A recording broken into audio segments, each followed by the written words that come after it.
بسم الله الرحمن الرحيم. إن الحمد لله نحمده ونستعينه ونستغفره ونؤمن به ونتوكل عليه ونعوذ بالله من شرور أنفسنا ومن سيئات أعمالنا. من يهده الله فلا مضل له ومن يضلل فلا هادي له، وأشهد أن لا إله إلا الله وأن محمدا رسول الله صلى الله عليه وسلم وعلى آله وصحبه أجمعين. اما بعد، السلام عليكم ورحمة الله وبركاته. دوستان عزیز، خواهران محترم، برادران عزیز، مسلمانان گرانقدر، مهمترین عنصر در زندگی انسان شناخت الله سبحانه و تعالی است. انسان مسلمان مکلفیت داره که خالق خود بشناسه و ما مکلفیت ما این هست که وقتی خود ما الله متعال شناختیم، چه قسم الله را شناختیم، باید با اسما و صفاتش که در قرآن عظیم شان و در احادیث رسول الله صلی الله علیه و سلم ثابت است، از این طریق وقتی که شناختیم مکلفیت ما واضح هست که برای دیگران هم الله سبحانه و تعالی را معرفی بکنیم و الله سبحانه و تعالی را با نامها و صفاتش بشناسیم و مطابق از زندگی بکنیم. یعنی عالم پرسیدن که خلاصه اسلام چی هست؟ گفت خلاصه اسلامی است که در یک جمله را خلاصه بکنیم، اون است که نامها و صفات الله را بشناسیم و مطابق از او زندگی بکنیم. نامها و صفات الله را، اسما و صفات الله را بشناسیم و مطابق از او زندگی بکنیم. دوستای عزیز، سلسله ای از درس های در اسماء الله الحسنی را خدمت شما دوستان تقدیم میکنیم. شروع میکنیم درس اول ان شاء الله تعالی.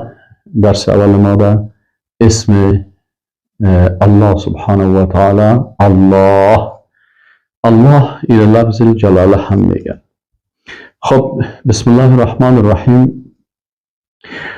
در ساختمان لفظی لفظ جلاله اول از دیگر لغت، یعنی کلمه الله چه قسم است و این درباره از علمای اسلام چی گفتند در زبان عربی. طبعا علما در این قسمت دو نظر دارن. یک تعداد از علما میگن که لفظ الله که است از کلمه اله اشتقاق شده، مثل که دیگر نام ها اشتقاق شده. مثلا رحمان از کلمه رحمت گرفته شده و از او اشتقاق شده. مثلا الرحیم از رحمت گرفته شده و به این شکل دیگر نام های الله را هر کدامش که القادر، المقتدر، این نام ها مثلا از قدرت که مصدر است از گرفته شده و اشتقاق شده و معانی خاصی را در خود گرفته هست. در این قسمت علما میگن که کلمه الله که اصلا از چی گرفته شده است؟ اله. اله چی معنی؟ اله در زبان عربی به معنای معبود بود و عرب ها معبود خدا اله میگفتن، یعنی کسی را که عبادت میکردن و احکام از او را و شریعت از او را اطاعت میکردن، او را چی میگفتن؟ اله میگفتن. اینال در اسلام که هست همین کلمه اله استعمال شده در قرآن عظیم شان بسیار زیاد. و الهکم اله واحد، یعنی معبود شما او معبوده که ذات از او را باید عبادت بکنین و شریعت از او را باید اطاعت بکنین. اله واحد، معبود یگانه هست.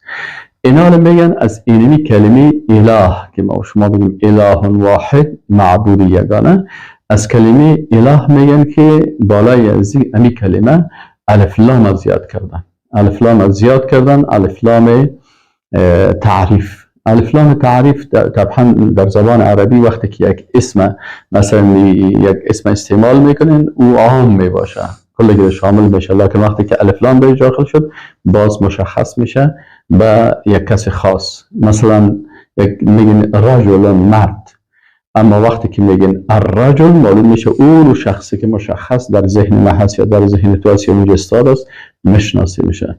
بنابراین فرق است بین الرجلون و بین الرجل. اینا به این حساب این مسائل زبانی هست در زبان شناسی. اینال از نگاه زبان شناسی میگن که الله که است از کلمه اله گرفته شده. یک نظر است از علما. و اله به معنای معبود است و وقتی که الف لام داش داخل شد الاله شد. الاله شد یعنی همون معبود به حقی که خالق آسمان ها و زمین است و کل ما شما او را میشناسیم خالق آسمان ها و زمین است. او الاله شد. سپس میگن که باز از این الاله همزه ازیر چی کردن؟ همزه ازیر حذف کردن. همزه ازیر حذف کردن و دو لام باقی ماند. این لام با لام دیگه ادغام کردن شد الله. این یک نظر است از علما از دیدگاه زبان شناسی و از دیدگاه مثلا نظر علمایی که دارن. دوم نظری است که علمای دیگه هستن، اونا میگن که نه خیر، همین کلمه الله که است یا لفظ الله که است، میگه این از اول نام است برای خالق آسمان ها و زمین. از این خاطر این اشتقاق نیست و اونا به این نظر هستن که این اسم مشتق نیست و در این کلام اشتقاق نشدن. از اون خاطر اونا میگن که مستقیما این کلمه اسم است برای الله سبحانه و تعالی. خوبی از نگاه لفظی هست که علما درباره ازی این دو نظر داشتن و نظر کلشان قابل احترام است و هر کدامش از خود دلایل خود دارن. به هر صورت ما و شما عقیده داریم که الله نام است بر خالق متعال. ای که اصلش مشتق است و یا اصلش نام بوده هست و در او کدام اشتقاق زبانی از نگاه زبان شناسی هست و یا نیست، به هر صورت الله نام است برای خالق با عظمتی که خالق تمام مخلوقات است و ما همه بنده های از او هستیم. حالا از نگاه اصطلاحی در اسماء الله الحسنى، همین نام الله را چه قسم بشناسیم و با این نام چه قسم زندگی بکنیم. طبعا دوستای عزیز در این قسمت باید بفهمیم که اول یک تعریف برای خدمت شما دوستا تقدیم میکنیم که این تعریف همین موضوع را شامل شود و این که ما بفهمیم که الله سبحانه و تعالی را چه قسم بشناسیم. الله هو المعبود بحق. اینجا در این تعریف 6 نقطه هست دوستای عزیز. یعنی اگر ما الله سبحانه و تعالی را میخوایم بشناسیم، اول میگه هو المعبود بحق. الله ذات است که عبادت میشه به حق. ذات است که عبادت میشه به حق. بناء این نقطه اول. الذي يستحق العباده. دوم صفتش چی است که معبود به حق است. با دوم صفتش چی است که يستحق العباده. الذي يستحق العباده والاطاعه. سوم چی است که مستحق اطاعت است. پس معبود به حق است، مستحق عبادت است و مستحق اطاعت است و تختصان له و اینمی عبادت و اطاعت مخصوص الله است. این 4 نقطه. و له صفات الجلال و العظمه. دیگه خصوصیت الله چی است که الله سبحانه و تعالی دارای صفات جلال و عظمت است. اما صفات و افعالی که به جلال و عظمت الله شایسته هست. ولا سبیل. ششمی نقطه چی است؟ ولا سبیل الى معرفت عبادته الا من طریق انبیائه و رسوله علیهم الصلاة والسلام. دیگه ششمی خصوصیت چی است که عبادت از او و اطاعت از او شناخته نمیشه مگر از طریق پیغمبران علیهم السلام، انبیاء و رسول علیهم السلام. اینال هر کس نمیتونه که عبادت از او را تعیین بکنه و یا بشناسه. اگر ما میخوایم که او را بشناسیم، از طریق پیغمبران انبیاء و رسول علیهم السلام بشناسیم. پس در تعریف 6 نقطه اساسی بیان شد. اینال هر کدام از این باید دقیق بفهمیم. ما میخوایم الله را بشناسیم، ما میخوایم الله را به دیگران معرفی بکنیم. اول عقیده ما این هست که به این تعریف اول گفت که الله هو المعبود بحق. اینال الله معبود به حق است و دیگه معبودات چی هستن؟ باطل هستن. چی دلیل دارین؟ دلیل ما در قرآن عظیم شان است. الله سبحانه و تعالی می فرماید ذلك بأن الله هو الحق وأن ما يدعون من دونه هو الباطل. ذلك بأن الله هو الحق. به این که یقینا که الله سبحانه و تعالی هو الحق. و ان ما یدعون من دونه هو الباطل، آن چیزی که بغیر از الله عبادت میکنن یا دست دعا رو بلند میکنن اونا معبودان باطل هستند. پس اینجا دوستای عزیز، ما شما باید همیشه وقتی در مسئله نامهای الله و در مسئله اعتقادات بحث میکنیم باید همیشه در ذهن ما الله بشناسیم. الله ذات است با عظمت، دارای صفات جلال و عظمت است و غیر الله کس اینا مخلوق هستند. الله خالق است و دیگرها که هستند غیر الله اینا مخلوق هستند. پس الله معبود به حق است، الله معبود به حق است و آنچه بغیر از الله هست اینجا دون الله گفته. من دون الله ده این من دون الله ملائکه شامل میشن، پیغمبرها هستن، نبیین، صدیقین، شهدا، صالحین، اولیاء الله، نباتات، مایعات، جامدات، غازات یا کلشان من دون الله هستن، بغیر از الله هستن، مخلوق هستن. بناءً معبود به حق الله هست، معبود به حق الله هست و من دون الله و غیر الله کس اینا را اگر کس عبادت میکنه این معبود باطل گفته میشه. ملائکه مقام خود دارن اما اگر کسی ملائکه را عبادت بکنه معبود به حق نیست. وقتی که معبود به حق نشدن معبود باطل میشن. پیغمبران دارای مقام و عزت بسیار زیاد هستند پیغمبران و ما برشان مثلا امو ایمان داریم و اونا را عزت میکنیم و اکرام میکنیم و مقامی که دارن پیش الله بسیار بلند است، از ما که مقامشان بسیار زیاد بلند است، لکن غیر الله هستند، من دون الله هستند. اینا معبود نیستن. معبود اگر کسی پیغمبرا را یا قبر پیغمبر را یا مجسمه پیغمبر را میسازه و عبادت میکنه اینجا ای در حقیقت معبود حق نگرفته، معبود به باطل گرفته. بنابراین این کاری که انسان میکنه امی عمل ازی باطل است، امی شخصی که امی عمل میکنه این باطل است، چرا الله را عبادت نکرده، غیر الله را عبادت کرده. به این شکل مثلا اولیاء الله شخصیت های بسیار بزرگ هستند و ما بر اونها احترام داریم و ایمان داریم. الا ان اولیاء الله لا خوف علیهم ولا هم یحزنون الذین آمنوا و كانوا یتقون. همه ما و شما الله متعال از جمله اولیاء و دوستای خود ان شاء الله قبول بکنم و دوستای الله هستیم، الله را دوست داریم و کسایی که اولیاء الله هستند و شخصیت های بزرگ هستند مثلا در قرآن ثابت است بیبی مریم یکی از اولیاء الله هست، هر پیغمبر ولی از اولیاء الله هست. متوجه هستین؟ اینی اولیاء الله را ما دوست داریم، برشان احترام داریم، لکن معبود نیستن. اگر کسی اینا را به عبادت میگیره عمل از اینا باطل است و این معبود به حق نیست، معبود باطل است. چرا؟ قرآن عظیمشان الله متعال میگه بأن الله، یقین داشته باشین، متیقن باشین، عقیده داشته باشین، باور داشته باشین، ایمان داشته باشین که ان الله هو الحق، الله سبحانه و تعالی معبود به حق است و ان ما یدعون من دونه هو الباطل. هر چیزی را که اینا بغیر از الله متوجه شدن، من دونه دون الله، فکرتان باشه الله دون الله، الله غیر الله، الله مستحق معبود به حق است، دیگرها کلشان باطل هستند. و تمام علمای اسلام وقتی که بین مثلا علامه سید طنطاوی تفسیری داره به نام التفسیر الوسیط، اون چی میگه؟ میگه فالله اسم للموجود الحق الجامع لصفات الالهیه.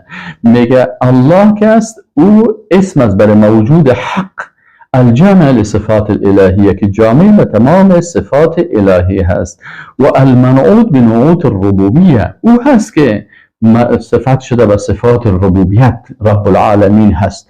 المنفرد بالوجود الحقیقی، یگانه هست در وجود حقیقی خود. لا اله، نیست هیچ معبود به حق الا هو سبحانه، بغیر از او، بغیر از الله سبحانه و تعالی.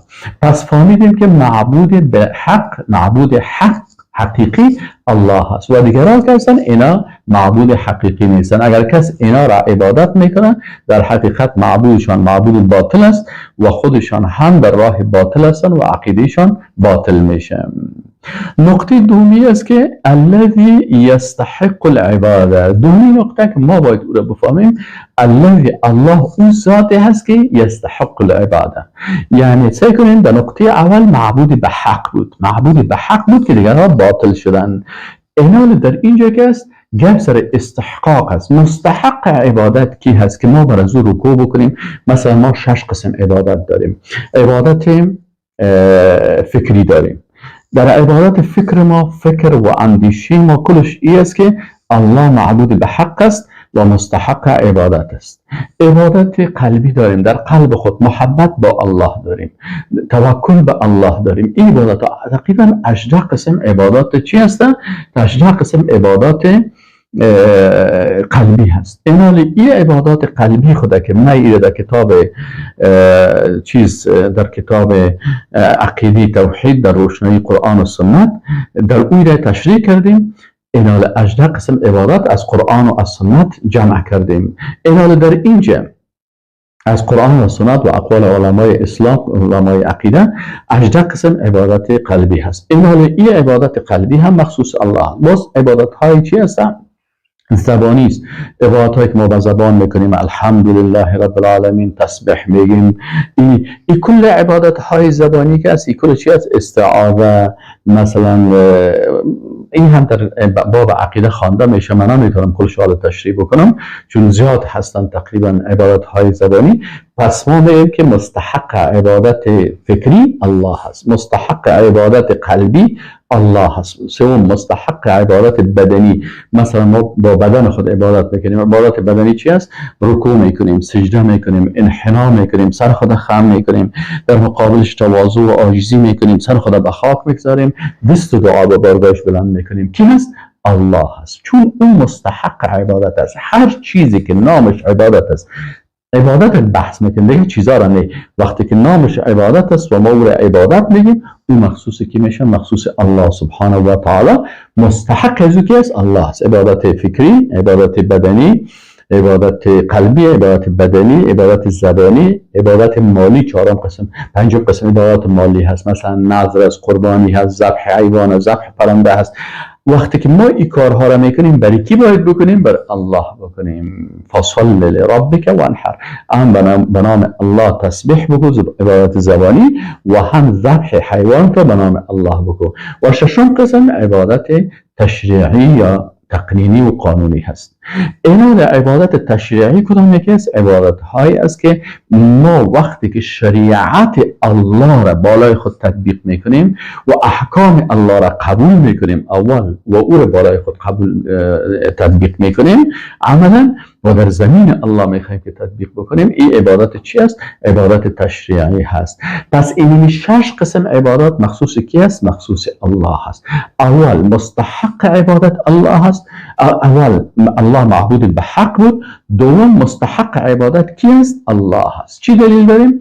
الله متعال میگه فعلم، پس تو علم داشته باش ای مسلمان، انه یقینا که لا اله، نیست هیچ معبودی که مستحق عبادت باشه الا الله، بغیر از الله سبحانه و تعالی.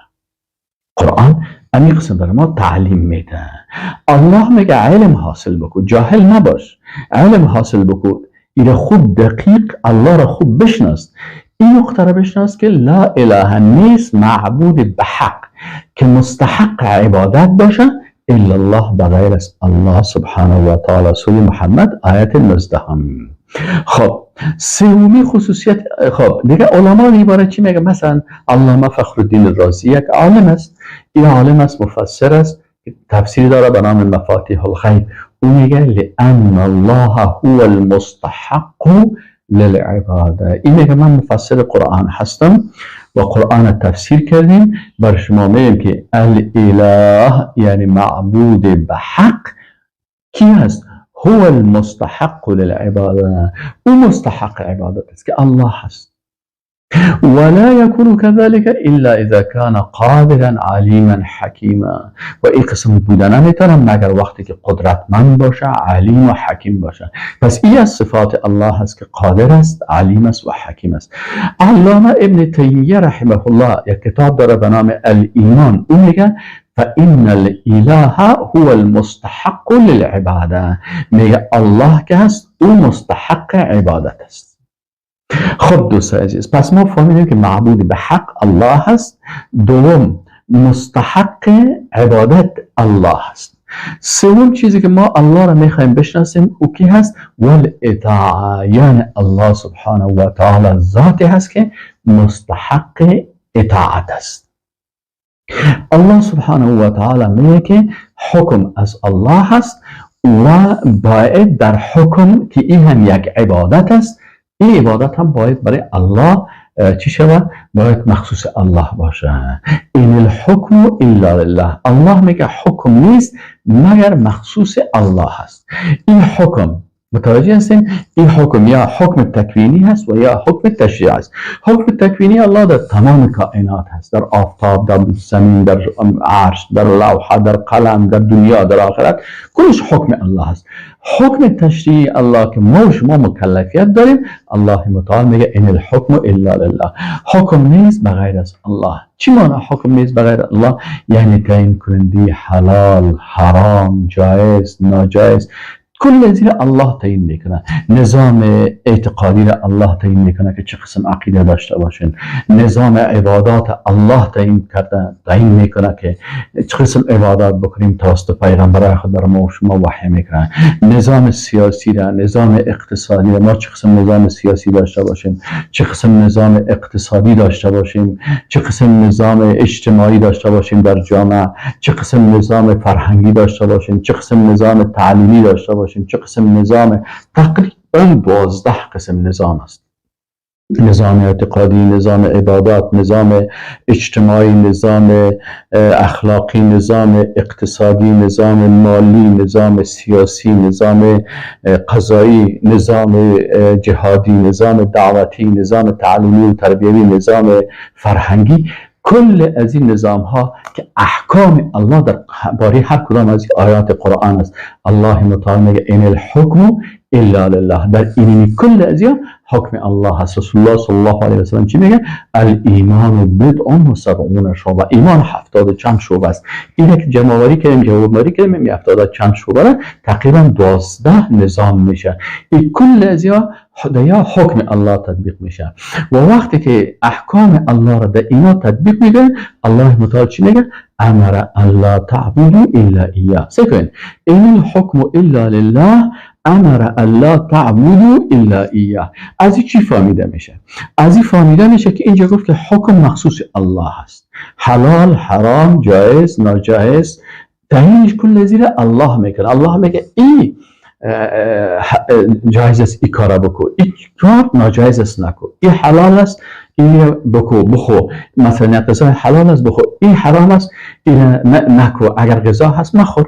مثلا این حق است این باطل است، این خوب است این زشت است. این کل احکام کی تعیین میکنه؟ الله تعیین میکنه. و اطاعت احکام الله که اوامرش سر تطبیق بکنی و از نواهی اجتناب بکنی، این عبادت هست. چرا؟ چون بارزی الله میگه امر الله تعبدوا الا ایه، امر کرده که شما عبادت نکنین بغیر از او. خب پس الله معبود به حق شناختیمش. دوم این هم فهمیدیم که مستحق عبادت الله هست، بنابراین ما به الله ایمان داریم، مستحق عبادت الله هست. فعلم انه لا اله الا الله. سوم مستحق اطاعت الله هست، این الحکم الا لله، امر الله تعبدوا الا ایه. چهارمین نقطه ای است که الله، خب در این قسمت علما چی میگن؟ مثلا علامه زین الدین عبدالرحمن سلامی دمشقی در کتاب داره به نام کلمة الاخلاص و تحقیق معناها میگه فإن الله هو الذی یطاع. اله، الله او ذاتی که تو را عبادت میکنی، اون ذاتی هست که اطاعت میشه. اگر در حکم، در قانون، در تشریع بغیر از الله را اطاعت کردی، در این صورت تو الله را نشناختی و او را تو عبادت حقیقی نکردی، در عبادت الله شرک کردی. اینا یکی شرک در عبادات زبانی هست، یک نفر در زبان خود کلمه شرک میگه، یک نفر در قلب خود یک کار شرکی میکنه، یک نفر مثلا سجده و رکوع بر یک بت مجسمه و قبر میکنه، یک شرک انجام میده. یک کسی قانون غیر الله را اطاعت میکنه، این هم شرک است. در چی؟ در تشریع. شرک است در تقنین، شرک است در چی؟ شرک است در این نظام های الله. این اینجا با الله کیا یک مخلوق اطاعت کرد. پس ما مکلفیت ما است که قانون هیچ کس را این قسم که دیگه عبادات به الله میکنیم تشریح هم اطاعت از غیر الله را نمیکنیم. فإن الاله هو الذي يطاع. پس الله او ذاتی هست که او چی است؟ اطاعت میشه. علامه سلیمان ابن عبدالله کتاب داره به نام تیسیر العزیز الحمید فی شرح کتاب التوحید، چی میگه؟ میگه معنی الاله هو المعبود المطاع. معنای اله میگه اگر الله را میخوای بشناسی هو المعبود المطاع، اون معبودی هست که اطاعت میشه. پس معبود به حق الله شد، معبودی که مستحق عبادت است الله هست. سوم مستحق عبادت که است الله هست. این سه نقطه. چهارمیش است و تختصان له. آله میگه این فهمیدی که مستحق عبادت الله هست، مستحق عبادت الله شد. آل میگه که این فهمیدی که الله مستحق عبادت است، آل امی عبادت و اطاعت. وقتی که فهمیدی که عبادت و اطاعت مستحق از الله هست، امی عبادت و اطاعت تا مخصوص برای الله بکو و تختصان له، اردوش مخصوص الله هست. چه قسم؟ الله متعال میگه و قضا ربک الا تعبدوا الا ایاه. الله میگه فیصله کرده و قضا یعنی فیصله الله هست. اگر شما الله را مشناسین و میخواین که مطابق حکم الله عمل بکنین، الله فیصله کرده الله تعبدوا الا ایاه که شما عبادت نکنین مگر الله را عبادت بکنین. الله را چی کنین؟ عبادت بکنین. پس از 6 قسم عبادات خود برای کی باید بکنین؟ فقط برای الله. الله فیصله کرده این عبادات کی است؟ مخصوص الله شد. الله تعبدوا الا ایاه. اینجا الا است که اول نفی شد، باز بعد از او چی آمد؟ باز از او استثناء ذکر شد. الله تعبدوا که شما هیچ غیر الله را عبادت نکنین، الا ایاه عبادت نکنین، الا ایاه بغیر است الله سبحانه و تعالی. اینجا چی است؟ اینجا ان العبادة خاصة بالله تعالی فلا یعبد غیره. چرا؟ میگه وقتی که لا تعبدون الا الله گفتن لأن هذا يفيد الحصر. این فایده چی میکنه؟ حصر میکنه. یعنی عبادت منحصر به الله هست، غیر الله عبادت نمیشن. کدام عبادت ها؟ هر 6 قسم عبادت ها. اگر یک کسی یک عبادت الله را از این 6 قسم به غیر الله میکنه، این غیر الله را در عبادت الله چی کرد؟ شریک کرد و این شرک میگن، شرک در عبادت.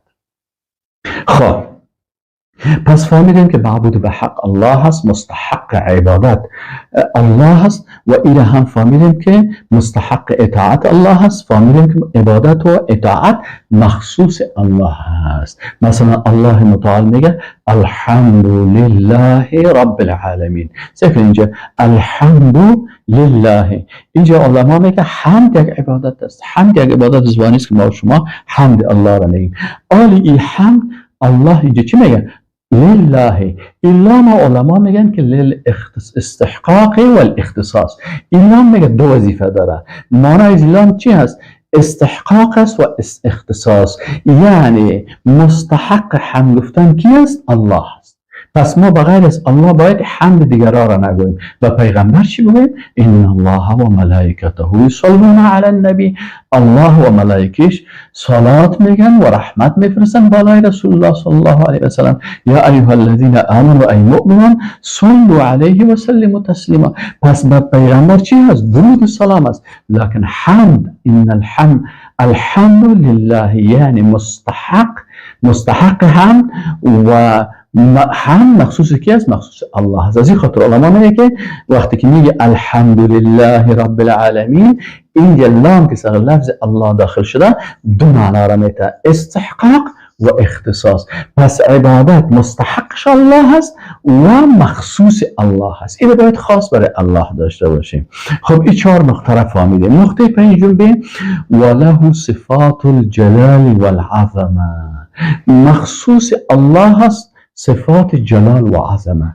یعنی ما باید بدانیم که صفات الله صفات جلال است و عظمت است، و وقتی در صفات الله گپ میزنیم غیر الله را از ذهن خود دور بسازیم. مشکل اکثر ازی پیدا میشه که در یک صفت الله وقتی که یک نفر گپ میزنه در ذهن خود غیر الله، او برادر غیر الله را اوسو کن، غیر الله را اوسو کن، دون الله را اوسو کن. صفات از الله صفات مخلوق است، اما وقتی که سر صفات الله میگه در قرآن عظیم الشان بر تو بیان میشه الله صفات داره، پس صفات الله که صفات جلال و عظمت است. پس یکی از خصوصیت های الله چی است؟ که او دارای صفاتی هست که او صفاتش صفات جلال و عظمت است و جلال از او و بزرگی از او شایسته است. متوجه هستین؟ هو الله الذی، الله سبحانه و تعالی میگه که هو الله، الله که از چه قسم بشناسین؟ الذی، او ذاتی هست که لا اله الا هو. اول خصوصیتش که لا اله نیست هیچ معبود به حقی که مستحق عبادت باشه و عبادت بر از او تخصیص داده شود الا هو، و غیر از الله. الملك القدوس السلام المؤمن المهيمن العزيز الجبار المتكبر. این کلش اسماء و صفات الله سبحانه و تعالی هست که ما شما این اسم اولش که الله هست این درس شروع کردیم. انشاءالله الله توفیق نصیب بکنه که دیگرانش هم همین قسم بیاییم الملائکه بخوانیم، القدوس السلام چی معنا میده و ما باید چه قسم عقیده داشته باشیم. خب پس شد صفات الله و له صفات الجلال و العظمه. ششمیش که است، ششمیش علما در قسمت پنجمی چی میگه؟ مثلا علامه محمد امین شنقیطی رحمه الله میگه که فالله جل و علا له صفات لائقه بکماله و جلاله. الله سبحانه و تعالی را میگه اگر میخوای بشناسی باید او بشناسی که او صفاتی داره که لائق است به کمال و جلالش. هیچ وقت صفات الله را با صفات مخلوق تشبیه نکو، هیچ وقت صفات خالق الله را با صفات مخلوق مثل فکر نکو. صفات الله که صفات جلال و عظمت است. فالله جل و علا له صفات، الله صفات داره، در قرآن عظیم‌الشان بیان کرده افعال داره، لکن ات صفات داره و ات افعال داره که لائق است به کمال و جلال الله سبحانه و تعالی. خب علامه ابن قیم جوزی رحمه الله یک کتاب داره به نام مدارج السالکین. او میگه اسم الله، میگه سکنین اسم الله، نام الله میگه چی خصوصیت داره؟ میگه اسم الله دال علی جمیع الاسماء الحسنى والصفات العلى. میگه این دلالت میکنه علی جمیع الاسماء الحسنى والصفات العلى. میگه اسم الله که دلالت میکنه به تمام اسماء الله الحسنى و به تمام صفات عالی الله سبحانه و تعالی. چقدر این نام با عظمت است. یعنی معنیش که تمام نام ها و صفات الله خلاصه شده در نام الله. سبحان الله. یک مرتبه که ما میگیم که سبحان الله به این معنی که یعنی الله را با تمام نام ها و صفاتش یاد کردیم. وقتی که میگیم اللهم یعنی یا الله، الله را با تمام نام ها و صفاتش یاد کردیم. از این خاطر کسی که عقیده نمیفهمه این کلمات دیگه مثل خدا و مثل خدای و سیختن و گاد و یا استعمال نمیکنه. چرا اون کلمات معنای بعضی از صفات الله است.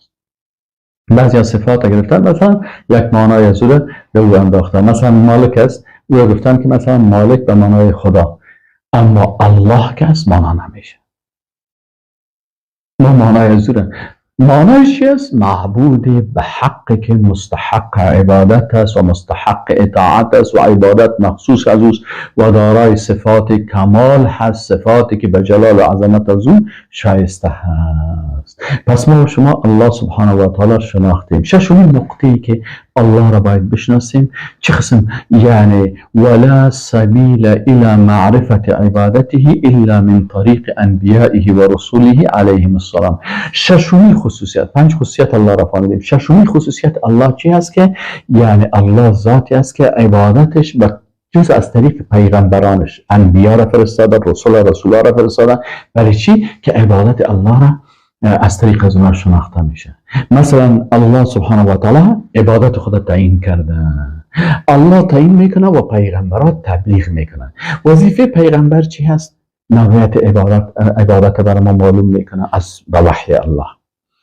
چه قسم چند نوع عبادت است؟ عبادت زبانی هست، عبادت بدنی هست. عبادت زبانی چی هست؟ حمد است، استعاذه هست، استغاثه هست، ذکر است. این هست عبادت بدنی رو برای ما بیان میکنه. رکوع هست، سجده هست، نماز است، حج است. این کل عبادت ها را، مجموعه عبادت ها را. پس نوعیت عبادت، کمیت عبادت، که این عبادت چقدر هست. مثلا نماز چند رکعت است، صبح چند رکعت است، شام چند رکعت است، خفتن چند رکعت است. این کمیتش کی تعیین میکنه؟ الله. کی تبلیغ میکنه؟ رسول الله. نوعیتش تعیین بر ما تبلیغ میکنه، بیان میکنه. نوعیت، کمیت، کیفیت. کیفیتش چی معنی؟ یعنی که این عبادت با کدام کیفیت بخوانیم. رسول الله صلی الله علیه و سلم میگفت که صلوا کما رأیتمونی اصلی. نماز بخواین این قسم که مرا میبینید که من نماز میخوانم. پس ما نماز خدا به کدام کیفیت میخوانیم؟ به طریقه رسول الله صلی الله علیه و سلم. نوعیت، کمیت، کیفیت. زمان عبادت چه وقت است و مکانش.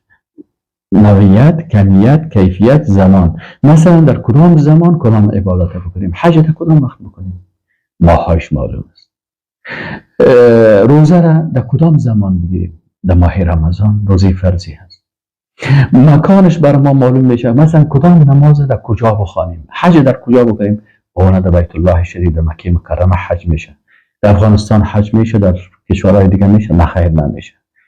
پس مکانش معلوم شد. خب مکان ششمیش مثلا امو وسایلی که دیگه استفاده میشه. مثلا ما قربانی میکنیم، آهور قربانی کردن میکنیم؟ نه خیر. پس وسیله قربانی چی است؟ قربانی یک عبادت است. سر کدام حیوان قربانی میشه؟ اون برای ما تعیین شده که حیوانات اهلی باشه. کل حیوانات اهلی؟ نه خیر. در حیوانات اهلی مثلا گاو و گاومیش است، گاو و گوسفند است، این شتر است. مثلا بعضی حیوانات دیگه هم اهلی است، مثل پشک، سگ نه، یا حرام هستن و یا قربانی نمیشن. متوجه هستین؟ اینال 6 قسم چیزی که در عبادت است. این عبادت ایره تعیینش الله میکنه و تبلیغش پیغمبران میکنه. از این خاطر میگن که ولا سبیل الى معرفت عبادته الا من طریق انبیائه و رسوله علیهم الصلاة. الله متعال میگه ذلك بانهم كانت تأتيهم رسولهم بالبینات. به خاطر ازی که پیغمبرانشان با دلایل روشن پیشان میمدن، فکفروا، اینا کافر شدن. دلایلی که پیغمبران، مثلا الله متعال میگه قل ان کنتم تحبون الله، بگو بر از این مردم اگر شما الله را دوست دارین فاتبعونی، پس از ما متابعت بکنین. پس ما مکلفیت داریم که در عبادت هایی که پیغمبر بر ما رسانده، الله تعیینش کرده و پیغمبر تبلیغ کرده، ما از پیغمبر در اینمی عبادت ها متابعت بکنیم. چون الله میگه که ان کنتم تحبون الله فاتبعونی، متابعت از ما بکنین. یحببکم الله، باز الله شما را دوست می داشته باشه. و السلام علیکم و رحمت الله و برکاته.